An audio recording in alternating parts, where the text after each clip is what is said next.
નેકારિયા ખાતે શ્રી ગોગા બાપાની પ્રતિષ્ઠા કરવામાં આવી। કાંકરેજ તાલુકાના નેકારિયાના પ્રજાપતિ મફાભાઈ પાંચાભાઈએ લગભગ 35 વર્ષ પૂર્વે નેકારિયા ખાતે થરા માંડલા રોડ પર આવેલ ખત્રી શંકરભાઈ માધાભાઈ પાસેથી ખેતીની જમીન ખરીદી કરેલ।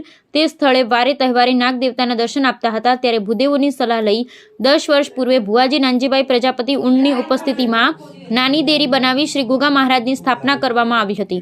સ્વ મફાબા પ્રજાપતિના ધર્મપત્ની પૂજ્ય ગ સ્વ રાઈમાના પરિવાર ઉપર અમી દ્રષ્ટિ રહેતા પરિવારજનોએ દેરીમાંથી નાનું મંદિર બનાવી સંવંત 2080ના મહાસુદ નુમ ને રવિવાર તારીખ 18/2/2024ના રોજ શાસ્ત્રી ગૌતમભાઈ દવેના આચાર્ય પદે ભૂદેવોના મુખારવિંદે શાસ્ત્રોક્ત વિધિ વિધાનથી મંત્રોચ્ચાર સાથે પ્રજાપતિ દિનેશભાઈ જોધાભાઈ સહિત પરિવારના યજમાન પદે શ્રી ગોગા બાપાનો યજ્ઞ કરી બપોરે 12:39 કલાકે પૂજ્ય રાઈમાના સુપુત્રો જોધાભાઈ, રમાભાઈ, રાચંદભાઈ તેમજ પૌત્રો પરિવાર સહિત સંગ્રામભાઈ પ્રજાપતિ, ભગત સરેલ, શ્રી બાર પરગણા ગુર્જર પ્રજાપતિ વિકાસ મંડળના કન્વીનર ઉમેશભાઈ પ્રજાપતિ, ઇન્દ્રમાણા સરપંચ રમેશભાઈ પ્રજાપતિ, કાંકરેજ પ્રેસ રિપોર્ટર નટવર પ્રજાપતિ, થરા સહિત સગા સ્નેહીજનો ઉપસ્થિતિમાં ઢોલ નગારા સાથે પ્રતિષ્ઠા કરી બહેન દીકરીઓને ભેટ આપવામાં આવી।